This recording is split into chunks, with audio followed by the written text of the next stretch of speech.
आज की इस वीडियो में हम पढ़ेंगे कक्षा 9 भूगोल अध्याय 2। अध्याय 1 की 4 वीडियो हैं, उसको हमने अच्छे से समझाया है और आपका टेस्ट भी ले लिया है और ले लेंगे दोबारा। तो देखो, भारत में कई भौतिक स्वरूप पाए जाते हैं या फिर विश्व में भी कई भौतिक स्वरूप पाए जाते हैं। जैसे पर्वत, पृथ्वी में हमारे जो भू आकृतियां हैं वो कई प्रकार की होती है। जैसे पृथ्वी में पर्वत भी पाए जाते हैं, पठार भी पाए जाते हैं, मैदान, मरुस्थल और द्वीप समूह। अब इनके बारे में हम एक एक से जानेंगे कि पर्वत क्या होता है, पठार क्या होता है, मैदान क्या होता है, मरुस्थल और द्वीप समूह क्या होते हैं। इसको थोड़ा सब्र करना, आगे समझ में आ जाएगा। ठीक है, तो अब हम भारत की ओर चलते हैं। तो हम भारत का मुख्य भौगोलिक वितरण अगर करें तो उसको 6 भागों में बांट के देख सकते हैं। कितने भागों में? 6 भागों में बांट के देख सकते हैं। पहला हुआ हमारा, देखो ये हम मैप बनाते हैं पहले। ठीक है, इधर ये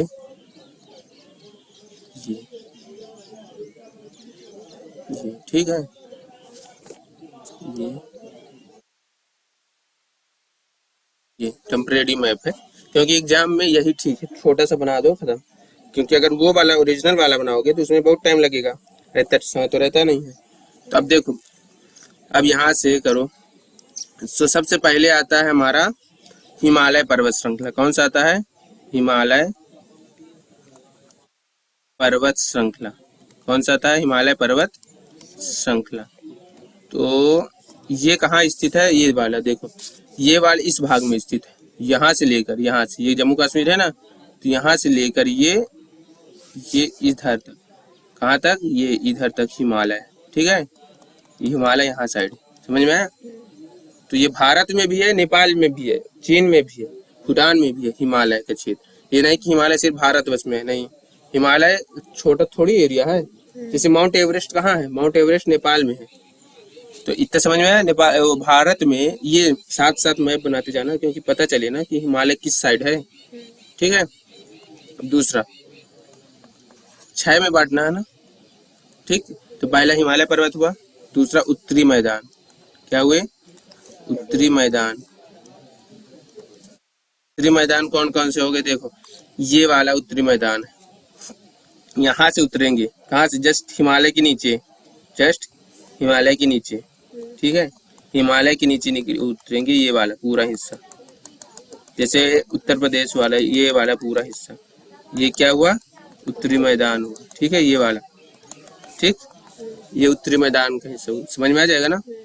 तो ये पहला है, ये वाला हिमालय पर्वत, और ये दूसरा है उत्तरी मैदान। ठीक, अब तीसरा आता है प्रायद्वीपीय पठार। प्रायद्वीपीय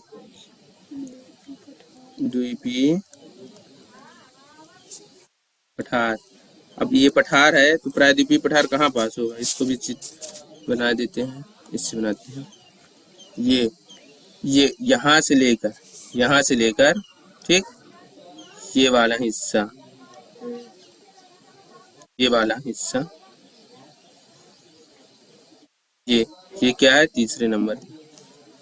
ठीक, मतलब भारत का हिस्सा ये है। समझ में आ जाएगा ना कि कौन कहाँ लोकेटेड है। जैसे हम लोग उत्तर के मैदान में स्थित है। कहाँ स्थित है? उत्तर के मैदान और प्रायद्वीपीय पठार के बीच में स्थित है। ठीक है, अब तीसरा हो गया। अब चौथा देखो, समझ में आ रहा है? अब भारतीय मरुस्थल। अब ये बताओ, भारतीय मरुस्थल कहाँ है? राजस्थान में है ना केवल? राजस्थान के अलावा है कहूँ? नहीं है। तो ये जो भारतीय मरुस्थल है, ये किस इलाके में है? ये वाले इलाके में है भारतीय मरुस्थल।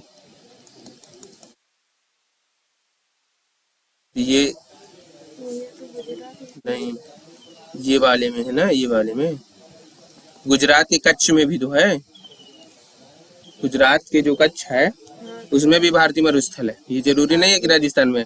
गुजरात के कच्छ में भी पूरा, ये मतलब इस वाले इलाके में, ठीक है, भारतीय मरुस्थल है। ये चौथे नंबर का हुआ। कितने नंबर का? चौथे नंबर का। अब 5वें नंबर देखो, तो समझ में पता चल जाएगा ना कहाँ कैसे है। 5वें नंबर देखो, तटीय मैदान। तटीय मैदान किसे कहते हैं ये बताओ? तटीय मैदान उसे कहते हैं जो समुद्र के किनारे होते हैं।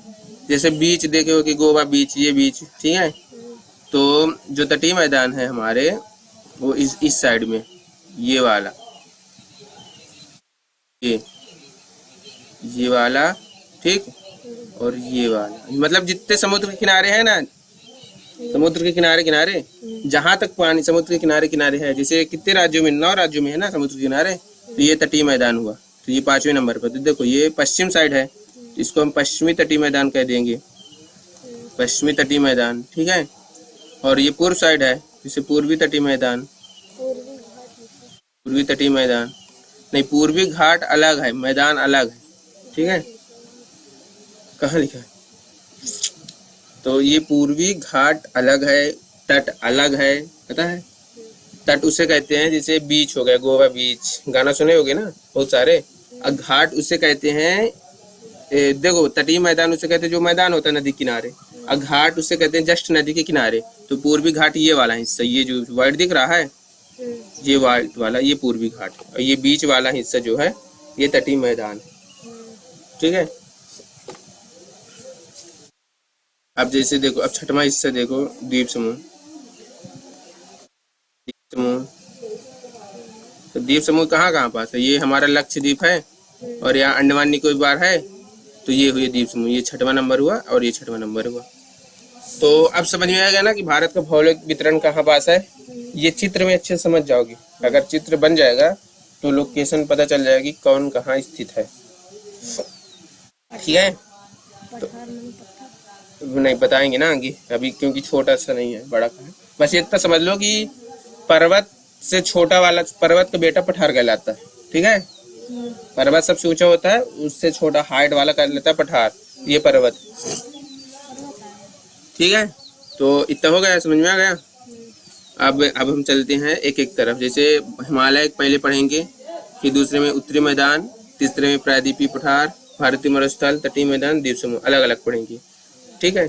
तो इसके एक वीडियो भी बन सकते हैं, 2 वीडियो, 3 वीडियो, 4 वीडियो, जितने क्लास में ये खत्म होगा उतने क्लास बन सकते हैं। इसलिए पूरा क्लास को रेगुलर देखिएगा। और फर्स्ट बात कि ये जो अध्याय है इसको पढ़ के आइएगा, तभी समझ में आएगा, ठीक है। तो अब हम चलते हैं हिमालय पर्वत की ओर।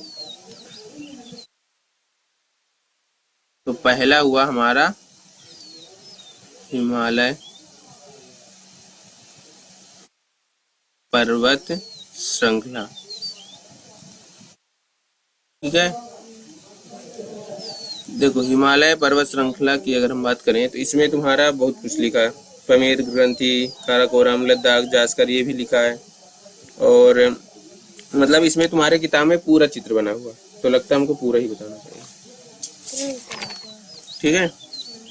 तो हिमालय के बारे में पहले हम जान लेते हैं क्या। देखो हिमालय का निर्माण जो है, ये समझ लो कि हिमालय का निर्माण पता कैसे हुआ है, कि मतलब हिमालय बना कैसे है।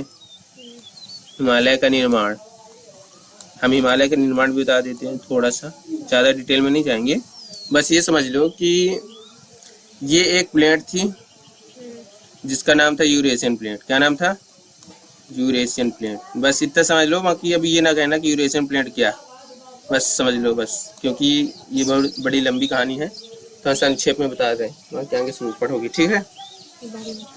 बाकी अगले क्लास में पढ़ोगे, अभी सिर्फ समझ लो कि हिमालय का निर्माण कैसे हुआ। ये यूरेशियन प्लेट थी, ठीक है, और ये जो थी भारतीय प्लेट थी। क्या थी ये? भारतीय प्लेट, ठीक है। अब क्या हुआ, ये बीच में जो था, ये बीच में एक सागर था जिसका नाम था तेतीस सागर, तेतीस सागर, ठीक है। अब क्या हुआ कि ये वाली जो थी, ये प्लेट जो थी इस साइड गति करने लगी, ये जाने लगी, ठीक है। तो जब ये जाने लगी तो ये जो पानी था, जैसे देखो जब इसको दबाओगे, इस साइड दबाओगे, तो ये पानी जो था, पानी तो बाहर निकल जाएगा, लेकिन जो इसके जैसे पानी थोड़ी रहता है समुद्र में, पानी के अलावा और क्या क्या रहता है, बहुत सारा कचरा रहता है जिसे अवसाद कहते हैं, गाद रहता है, बहुत सारे बालू मिट्टी रहती है ना, अवसाद रहता है। तो ये क्या है, जैसे जैसे ये गति उस साइड जाती गई, जैसे जैसे उस साइड जाती गई, तो क्या हुआ कि ये जो था ये ऊपर उठता गया। जो अवसाद थे ना, यहाँ के जो अवसाद थे ये ऊपर उठते गए, यहाँ इस साइड जाती गई, ठीक है। तो ये जो थे अवसाद ऊपर उठते गए, इनमें संपीड़न बल, तो इसको छोड़ो, संपीड़न बल क्या होता है समझ लो कि ये दबाव बनने लगा इसकी तरफ, ठीक है। तो जब ये दबाव बनने लगा तो क्या हुआ कि ये यहाँ से टकराई, तो यहाँ भी टकराई, ठीक है। ये टकरा गई तो ये ऊपर उठ गया, साथ से भरा ये ऊपर उठ गया, यही हिमालय कहलाया, ठीक है। यही क्या कहलाया, हिमालय। मतलब देखो जब ये वाली है और ये वाली है तो इसको इस तरह दबाओगे, इस तरह दबाओगे तो बीच में जो होगा तो वो ऊपर उठ जाएगा ना। अगर अभी ये प्लेट है, प्लेट मतलब क्या होता है कि बहुत बड़ा आकार होता है, ये छोटा प्लेट नहीं है कि जो खाने वाली, बहुत बड़ी आकार होती है। तो इस तरह दबाओगे, इस तरह दबाओगे तो ये क्या हो जाएगा, ऊपर उठ जाएगा। तो जब ये ऊपर उठेगा तो बीच में हिमालय का निर्माण होगा। तो हिमालय का निर्माण किससे हुआ है, तो यहाँ लिख दो कि हिमालय का निर्माण अवसादों से हुआ। किससे, अवसादों से। हिमालय का निर्माण किससे हुआ है, अवसादों से हुआ। समझ में आया इतना कि नहीं समझ में आया। अब देखते हैं हिमालय पर्वत का वर्गीकरण। बस थोड़ा मोटा मोटा ही बताएंगे, ज्यादा डिटेल से नहीं जाएंगे, बस समझ लो। देखो हिमालय जो है ये है हिमालय, ठीक। इस तरह था ना चापाकार आकृति में। तो जो हिमालय है वो पहली बात ये 2400 किलोमीटर है। हाँ लिख देते हिमालय।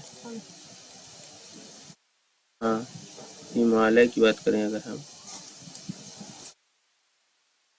तो हिमालय की बात करें तो हिमालय के वर्गीकरण, ठीक है। तो हिमालय का वर्गीकरण, हिमालय 4 भागों में विभाजित। कितने भागों में, 4 भागों में। तो चित्र बना के बताएं कैसे बताते हैं। तो समझ लो कि देखो ये मेन हिमालय हुआ हमारा, ठीक है। तो ये हिमालय हुआ, ये 4 भागों में विभाजित है। तो ये वाला हिस्सा, जैसे इतना पतला तो हिमालय नहीं होगा, तो ये 4 भागों में विभाजित है। एक भाग ये हुआ, ठीक है, दूसरा भाग ये हुआ, तीसरा भाग ये हुआ, और चौथा भाग इसको मान लो तुम, ठीक है। 4 भाग हो गए। अब इसको मैप में नहीं बना रहे हैं, सिर्फ डायरेक्ट सिर्फ हिमालय वैसे चित्र बना रहे हैं। अगर मैप बनाना है तो बना लो कि यहाँ से क्या है, कैसे हुआ, बस होगा इतने बना देना। हिमालय कितने भागों में है, 4 भागों में। हिमालय कितने भागों में है, 4 भागों में। तो ये ऊपर वाला हिस्सा क्या कहलाएगा, ट्रांस हिमालय। यहाँ से लिख दे रहे हैं, ये ऊपर वाला हिस्सा क्या कहलाएगा, ट्रांस हिमालय। कौन सा हिमालय, ट्रांस हिमालय, ठीक। और ये वाला हिस्सा कहलाएगा महान हिमालय। कौन सा हिमालय, महान हिमालय। ये वाला हिस्सा कहलाएगा, ये ब्लैक वाला, ये वो लघु हिमालय। कौन से, लघु हिमालय।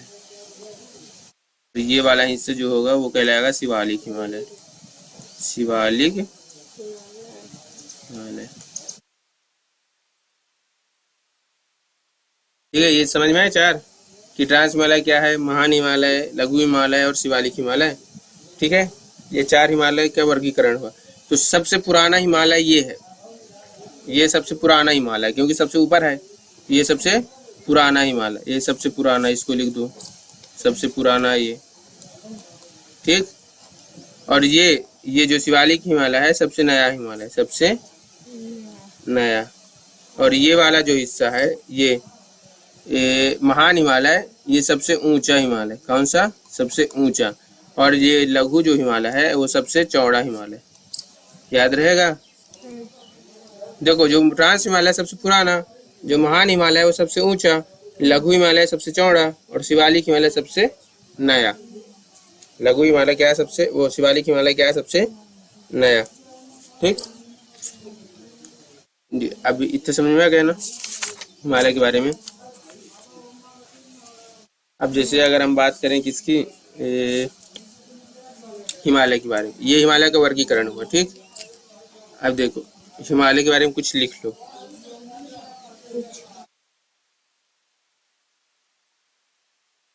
तो देखो हिमालय क्या है, ये हिमालय की जो आकृति क्या है, इस तरह है ना आकृति। तो ये आकृति क्या है, ये चापाकार है ना। तो यहाँ से लेकर ये 2400 वर्ग किलोमीटर, कितनी है 2400 किलोमीटर, कितनी है 2400 किलोमीटर ये आकृति है। ये कौन सा है, चापाकार आकृति है। कौन सी आकृति है, चापाकार आकृति, ठीक, चापाकार आकृति है। अब यहाँ से देखो इस साइड जो है हिमालय, ये हिमालय की ये आकृति है, ठीक है। तो इस साइड जो हिमालय है, यहाँ से अगर हिमालय की आकृति देखोगे तो ये नंगा पर्वत से लेकर, नंगा पर्वत से लेकर ये यहाँ कौन से पर्वत है, नामचा बरवा, नामचा बरवा पर्वत तक है, ठीक है। तो हिमालय जम्मू कश्मीर के नंगा पर्वत से लेकर असम के या अरुणाचल प्रदेश के नामचा बरवा तक स्थित है, ठीक। हाँ ठीक है, समझ में आया। ये 2400 किलोमीटर में है, नंगा पर्वत से नामचा पर्वत तक है, ठीक है। इसकी आकृति चापाकार है, ये 2400 किलोमीटर में है, ठीक। यहाँ साइड अगर देखोगे इस साइड, तो इस साइड अधिक चौड़ा है। इस साइड अगर चौड़ाई देखोगे तो काफ़ी है, कम से कम 500 किलोमीटर, ठीक है। और इस साइड देखोगे तो चौड़ाई सक्रिय है, कम से कम 150 किलोमीटर। कितने किलोमीटर, 150 किलोमीटर। तो यहाँ साइड पूर्व पश्चिम साइड काफ़ी चौड़ा है, और पूर्व साइड जैसे जाते जाते जाते जाते सकरा होता जाता है, ठीक। तो ये हुआ हिमालय के बारे में। अब जैसे ये एक वलित पर्वत है, क्या है, वलित पर्वत।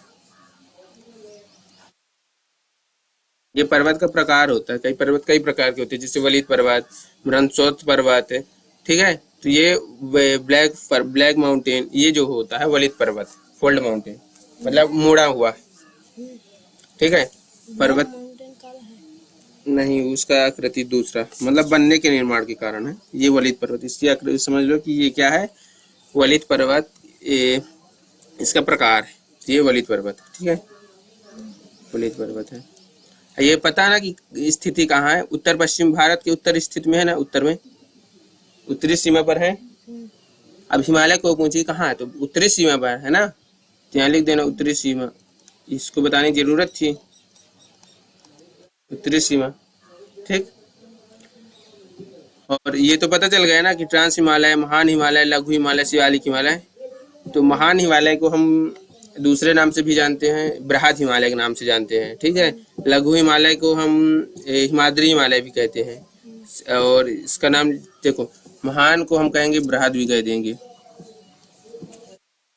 ठीक है। और जो लघु को कह देंगे हम हिमाद्री, ठीक। अब हम जैसे देखते हैं कि उनके बारे में अलग अलग से तुमको पढ़ने की जरूरत नहीं है कि लघु ट्रांस हिमालय क्या है, लघु हिमालय क्या है, महान हिमालय क्या है, बस इतना समझ लो, बस थोड़ा थोड़ा पढ़, ठीक है। बाकी डिटेल में अगले क्लास में पढ़ोगे। अब फिर इसके बाद हम क्या करेंगे, जैसे अब ट्रांस हिमालय का वर्गीकरण देख लो, बस हो गया, एक तो वर्गीकरण है। तो ये ट्रांस हिमालय है ना, ये यहाँ से ट्रांस हिमालय का वर्गीकरण देखते हैं, ठीक है।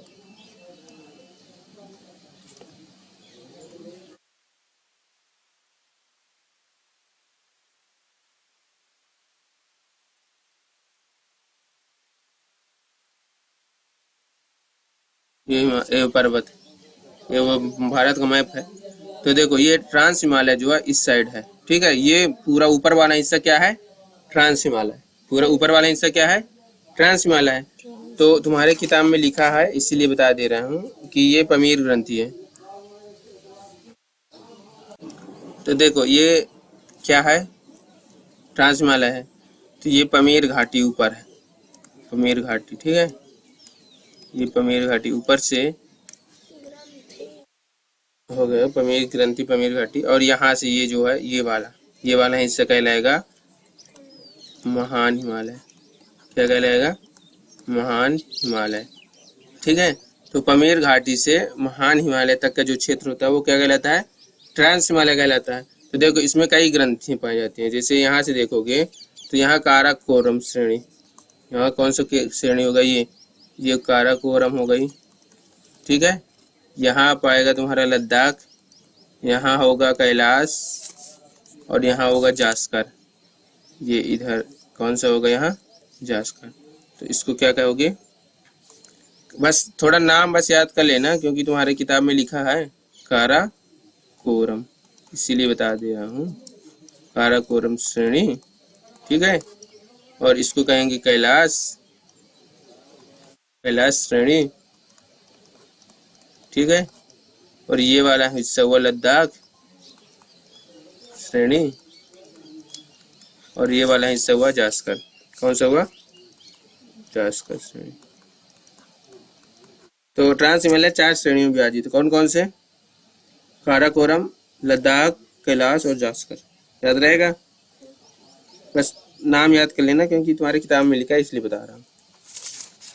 अब कुछ क्या बच्चे हैं अब हमारे पास? हिमालय इस प्रकार होता है थोड़ा सा खत्म, क्योंकि हिमालय के बारे में अब ज़्यादा जानकारी नहीं है। हाँ, और लिखा है कुछ, रुको और बता दे रहा हूँ।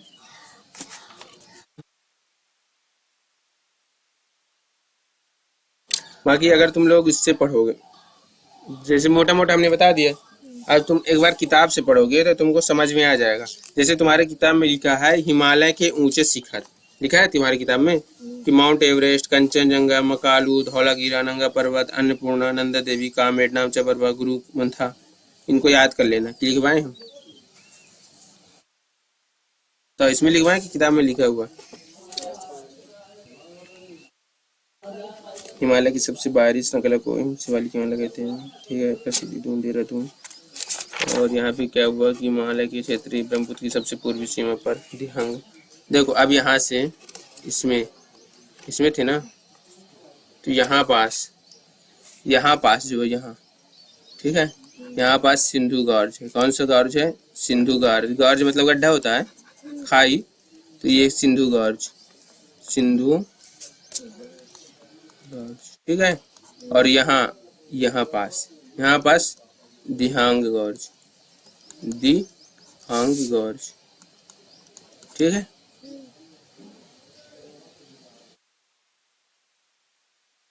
अब होगा, ठीक है, लिखवा दे रहा हूँ। हिमालय के कुछ ऊंचे शिखर, हिमालय के कुछ शिखर, ठीक है। तो कुछ शिखर अगर लिखना है तो मैप में लिखना है कि ऐसे लिखना है?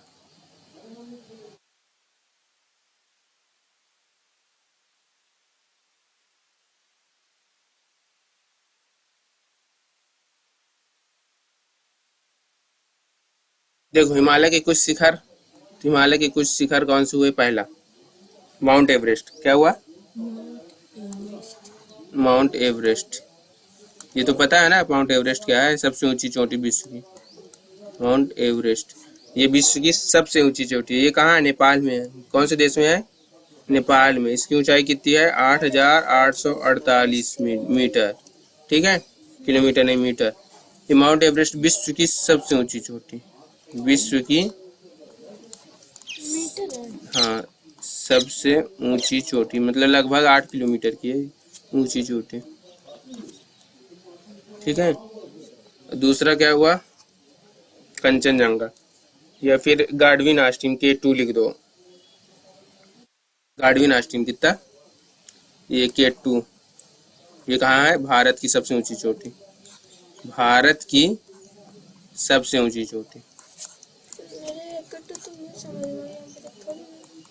क्या सबसे नाम है? सबसे K2 भारत की सबसे ऊंची लिखना चाहिए ना इधर, ऊंची चोटी। इसकी अगर ऊंचाई देखोगे तो 8,611 किलोमीटर लिख दो, ठीक है। ये K2 इसका नाम है, K2 भी कहते हैं और गाडविन आस्टीन कहते हैं। ये पूरा नाम है, समझने की जरूरत नहीं। K2 इसका नाम है, गाडविन आस्टीन, ठीक है। ये सब नाम आया उसके, ठीक। तीसरा हुआ कंचनजंगा, कंचनजंगा। तो ये कहाँ है? सिक्किम में। सिक्किम कहाँ है? भारत में है ना, सिक्किम में। और ये जो है ना, ये K2, ये जम्मू कश्मीर में। कहाँ है? जम्मू कश्मीर। कंचनजंगा, इसमें कंचनजंगा कितनी है? 8,598 मीटर, ठीक है। याद रहेगा। और चौथे नंबर पर हुआ, हम लिख दें धौलागिरी, मकालू, धौलागिरी। बस इनका आप चोटी के नाम याद ना रखना। तो जैसे मकालू हो गया चौथे नंबर पर, ठीक है। फिर मकालू के बाद धौलागिरा हो गया, धौलागिरी हो गया, धौलागिरी। और धौलागिरी के बाद अन्नपूर्णा हो गया, अन्नपूर्णा हो गया। अन्नपूर्णा के बाद तुम्हारा हो जाएगा, हो गया तो लिख लेना। ये कहाँ है? नेपाल में। ये कहाँ है? नेपाल में है, ठीक। बस जिनके याद करना था, जैसे हमने लिखा ना माउंट एवरेस्ट की ऊंचाई 8,848 मीटर, जिनकी ऊंचाई लिखी उनका याद करना जरूरी। बाकी इनका नाम बस याद कर लो कि कहाँ है, बस हो गया। जैसे हो गया नंगा पर्वत, नंगा पर्वत, ये कहाँ? भारत में है। फिर नंदा देवी, ये नंदा देवी कहाँ है? भारत में है, ठीक है। और कामेट कहाँ है? ये भी भारत में ही है, ठीक है। नामचा बरुआ, नामचा बरुआ, ये कहाँ है? ये भी भारत में है। अगर इनको लिखना हो तो ये नंगा पर्वत जम्मू कश्मीर में है, नंदा देवी उत्तराखंड में है, कामेट भी उत्तराखंड में है, और ये असम में है। और ये सब भारत का हिस्सा है, भारत में है ना ये सब, तो याद रहेगा। इनकी ऊंचाई याद करने की जरूरत नहीं है, ठीक है।